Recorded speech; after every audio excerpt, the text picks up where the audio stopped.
We will continue the study on managing our finance.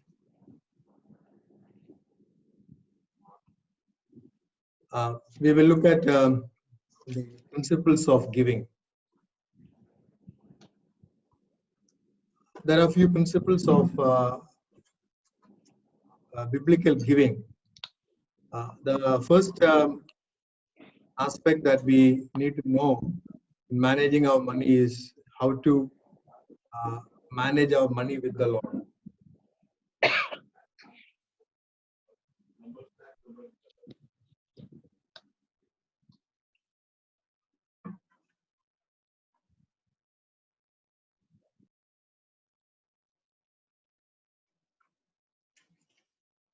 A few principles are there in the Bible on how do we handle our money with respect to the Lord.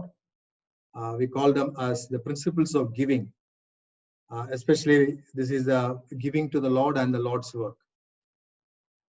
First of all, our giving should be a secret giving. We read that in Matthew chapter 6 verse 1 to 4.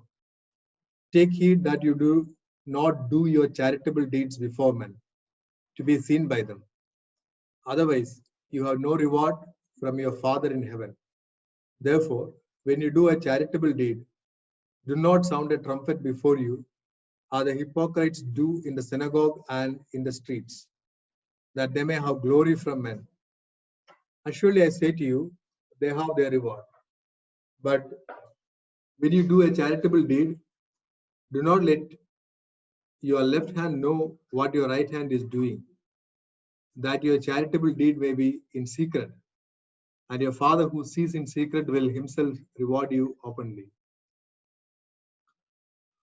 So our giving should be a secret one.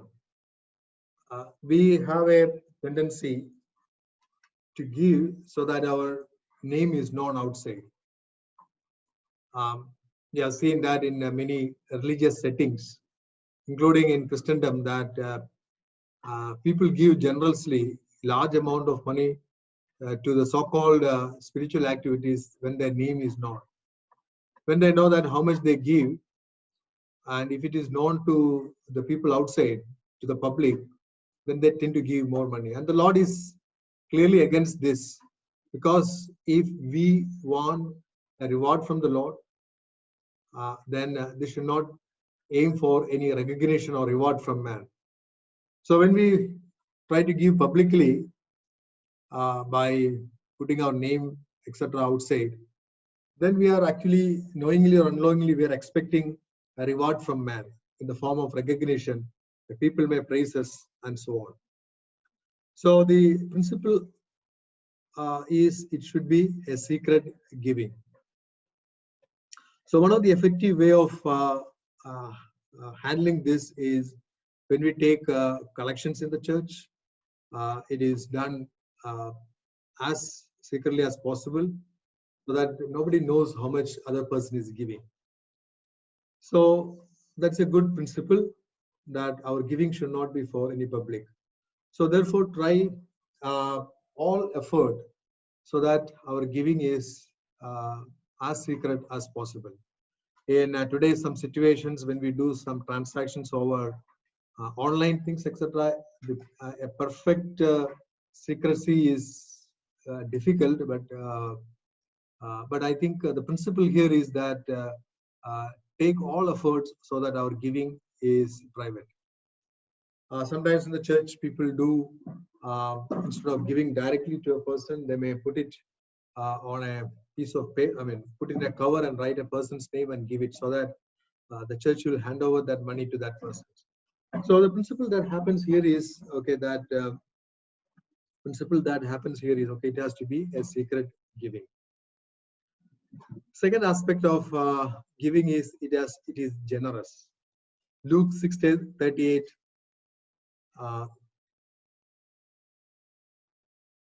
Luke 6:38 states very clearly our giving has to be a generous giving. Give and it will be given to you, good measure, pressed down, shaken together, running over, will be put into your bosom.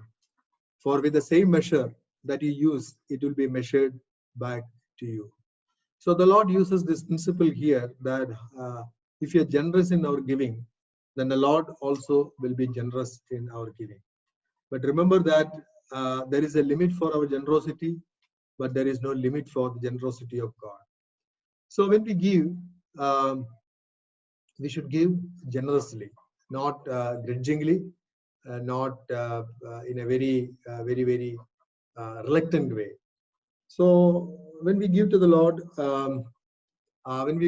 it has to be a generous giving.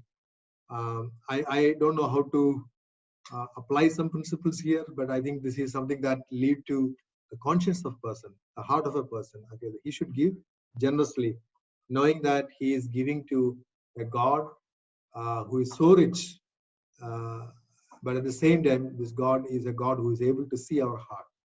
So there's no point of giving grudgingly to the Lord. Remember that our God is able to bless us, meet all our needs, and reward us for all what we do for Him in a good way. So therefore, when we give to the Lord, it has to be a generous thing.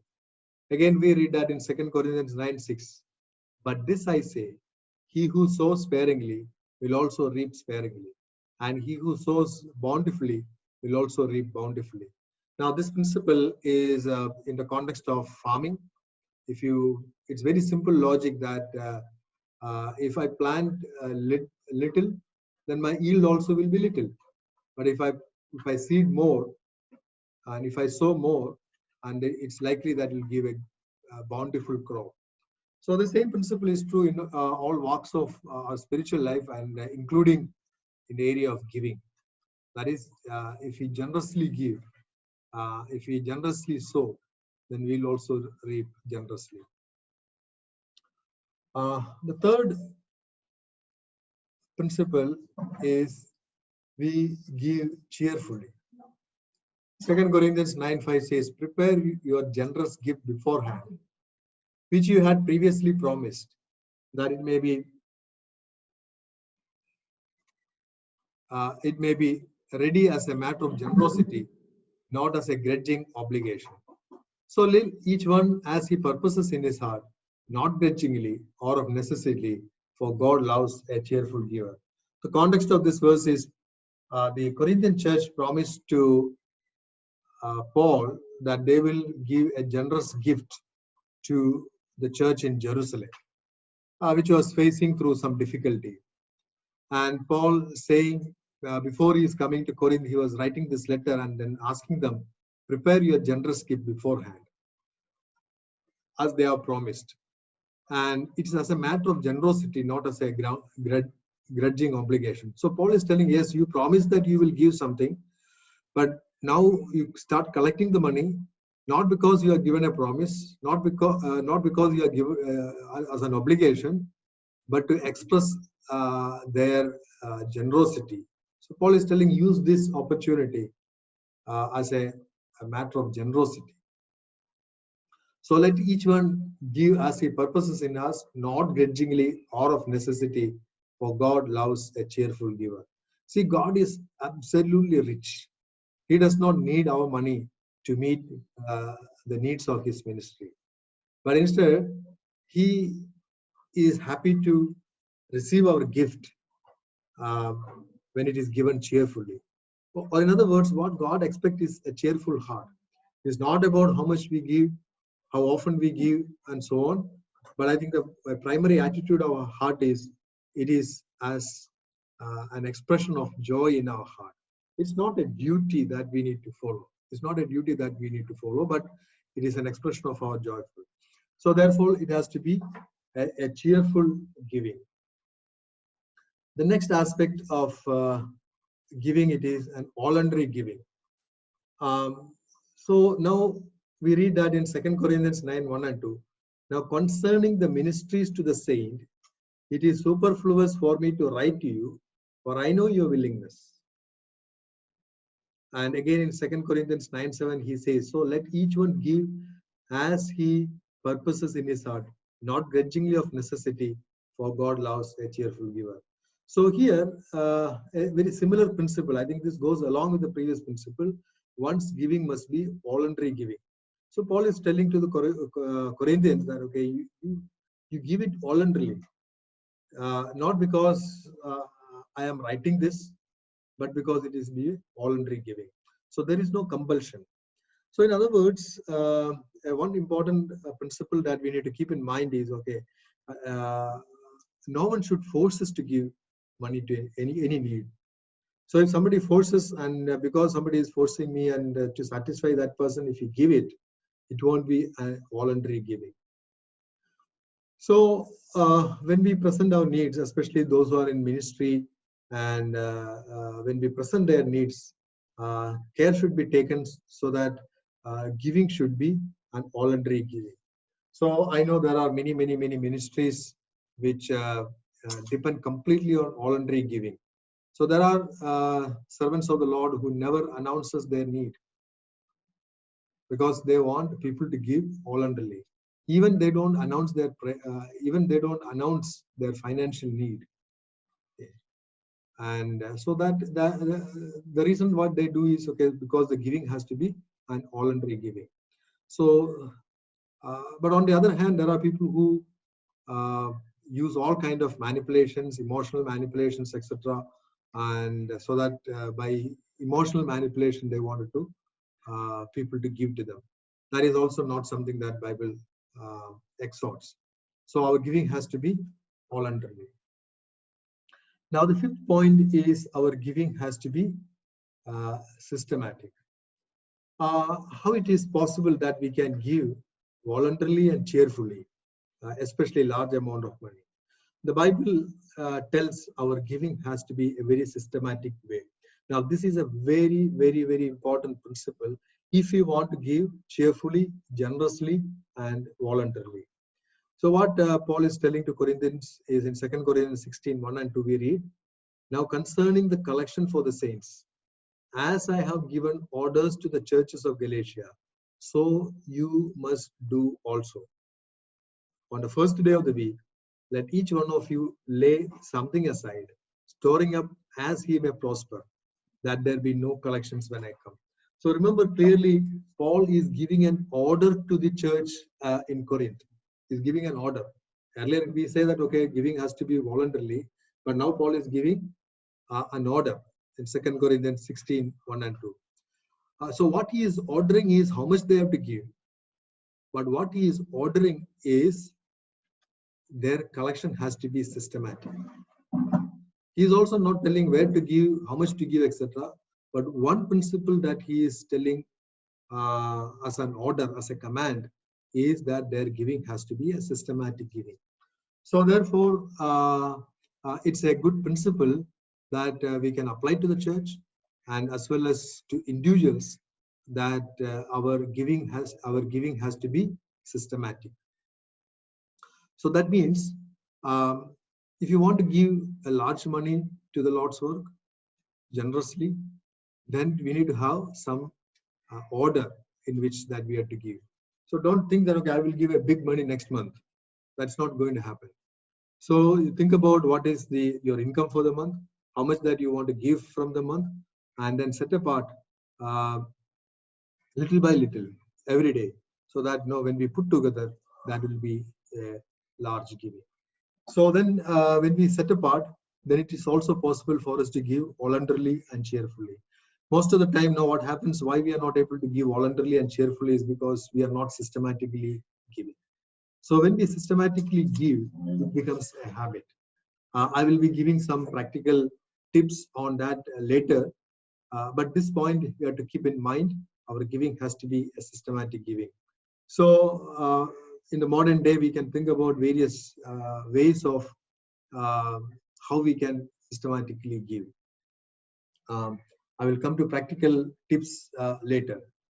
But as a church, so therefore it is important for the church to take contributions every Sunday, because the church is actually fulfilling this.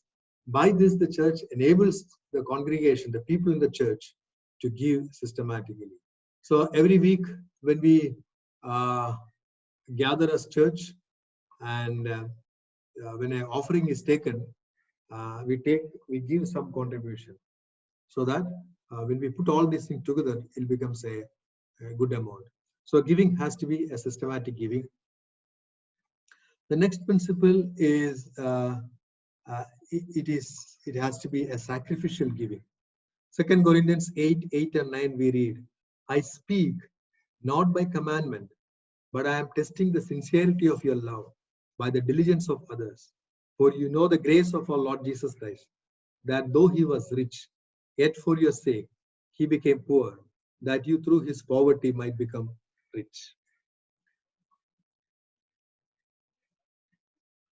So here Paul is telling, no, I'm not giving a command to give, but I am testing the sincerity of your love for the Lord and love for God's people.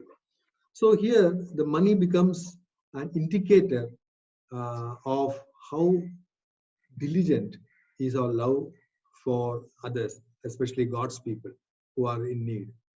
So I'm testing the sincerity of your love. So giving is actually a test of how much we love the Lord and how much we love God's people. And verse 9, he is telling the motivation for us is not because of the need of others, because of the plight of others, because God knows how to take care of his people. So don't think that is the reason for us to give. But I think we should be motivated by the example of the Lord Jesus Christ. For you know the grace of our Lord Jesus Christ. Though he was rich, yet for your sake he became poor. If you look at the life of Jesus on this earth, he was extremely poor. There are so many indications are there in the scripture. In his human incarnation, he did not come to a palace, although he could have, like David and so on. But he came as a son of a poor parents. We read that Joseph and Mary gave a dove as a sacrifice, and that indicates how poor they are, because doves are given as a burnt offering by the poor people, very poor people, whereas the rich people give either goat or bull as a sacrifice, and so on. Actually, and he was born not in a house or a palace; he was in a manger. He was born, and all these shows all throughout his life that he lived a very, very poor life. So the example of the Lord is that he became, although he was rich, he became poor for the sake of others. So that is what it means, a sacrificial giving. So we also have to give sacrificially. Sometimes, no, these requirements looks a little contradictory. How can I give cheerfully and sacrificially simultaneously? Yeah, sometimes it may look difficult, but I think if you apply this principle of systematic giving, then I think the sacrificial and cheerful can come together. Anyway, we will see some practical tips on how can we do sacrificially and cheerfully. The next aspect of giving is there should be a commitment to give. 2 Corinthians 8:10 to 12. And in this give I advise. It is to your advantage, not only to be doing what you began and were desiring to do a year ago, but now you also must complete the doing of it. That as there was a readiness to desire it, so there also may be a completion out of what you have. So in this church, 1 year before Paul was writing this, the church gave a commitment to Paul that, okay, we will give this much money for, some amount of money for some need. Now Paul is writing this as an advice. Okay, it is your advantage what I am writing this. Meaning giving, and when we follow a biblical principle, it will result into an advantage for us. Now what he is telling, okay, it is good to desire, but that is not enough. Anybody can desire, but you must complete the doing of it. So what we desire, we have to complete that one. Desiring does not cost us anything. I can desire I will give this much and that much to this people and that people, etc. That anybody can desire, and then he can make a can make a word, okay, I will give this much, or at least he will tell within himself that I will give this much for the Lord, etc., etc. But what is important is this desire should translate into action and then completion. So that's what Paul is telling here. You must complete it. So in other words, there should be a commitment from our part. First, there should be a promise or a desire to give, and a certain amount of money that we will give, and then there should be a commitment. So sometimes, when we make a decision to give, and then difficulties will come. But the point here is that we should stick on to our commitment. We should stick on to our commitment as best as possible. So that is what Paul is telling here. So this also indicates that there should be some amount of desiring to give, and then completing that desire into as an action. So that is what the commitment is there. Eighth one is a proportionate giving. Our giving should be in proportionate to what we have. 2 Corinthians 8:12, for if there is first a willing mind, it is accepted according to what one has, and not according to what he does not have.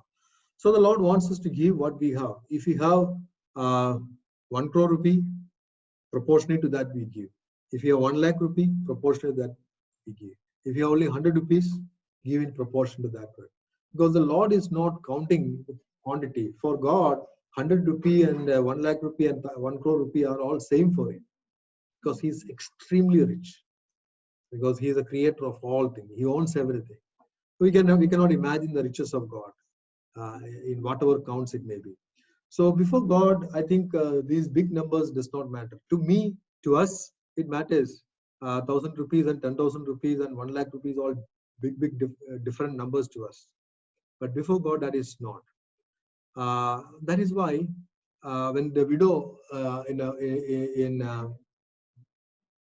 in the gospel who gave 2 copper coins, and these 2 copper coins are the cheapest coin available in their system.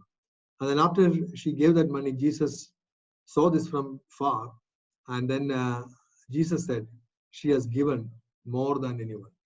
So what she gave is a very, very small thing, but her giving is acceptable before the Lord because she gave out of her poverty. It means, okay, in proportion to what she had, she has given. So seemingly she had only 2 coins, and she has given all those 2 coins. So it is not in the value of those 2 coins, but the willingness, or in proportion to what she had, she has given. That makes her giving acceptable before the Lord. So we don't need to think, oh, I don't have this big money. I'm not a big businessman. I'm not a millionaire or billionaire. If I were a billionaire, I would have given this much money. Those kind of thinkings are not required. Instead, what we have, in proportion to that, we give. Then our giving should be prudently. That means sow where the soil is fertile. There are so many needs are there around us. Okay, there is no dearth of need around us. Okay. But the principle here is sow where the soil is fertile. We read that in Galatians 6:7. Do not be deceived. God is not mocked. For whatever a man sows, that he will also reap. Of course, Paul wrote this in Galatians in the context of a person involving in fleshly actions. So if I indulge myself in fleshly actions, I will also reap fleshly things. If I invest in spiritual things, I will also reap spiritual things. So if we apply this principle into the area of giving, then it means, okay, our giving is like a farmer sowing. Where does a farmer sow? He will look for the most fertile soil, and there he will go and sow. Because he knows that if the soil is fertile, the yield is also very high. So we also, so this principle, if you apply it in the area of giving, we should give where soil is very fertile. That means soil is very fertile. That means there are many needs are there around us, as I mentioned earlier. But some needs are really genuine. Something is very near to the heart of God. I would say that they are something like fertile soil. And if you sow in there, the reap will be great. Let me give an example. I told earlier, no, there are many people who are involved in ministries. There are people who make a big advertisement, what they do, how much they need, how much they spend, and how to give. All those details they will do, and with a big advertisement they will say.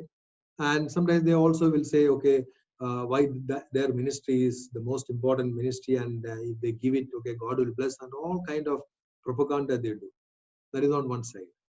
On the other side, there are servants who serve the Lord, depend completely on the Lord, never announces their financial need, completely trusting on the Lord. I'm sure that the second type of work is a high quality work. And if you give money there, it is, I believe that will have great dividend, because that work is completely dependent upon God. Whereas the first example I was telling, it is more depending upon people and the worldly way of collecting the money. Giving such kind of work is not very easy, because when somebody comes and tell before, okay, I need this money, it's very easy for us to say, okay, he need, and then we can give. But on the other hand, a person who never announces his need, a ministry, a servant of God who never announces his need, it becomes difficult, because we have to take an extra step, an extra effort, and find out who really need that word, what kind of service or ministry that he does. And when we invest in that one, I believe that will greater reward or harvest in a spiritual sense.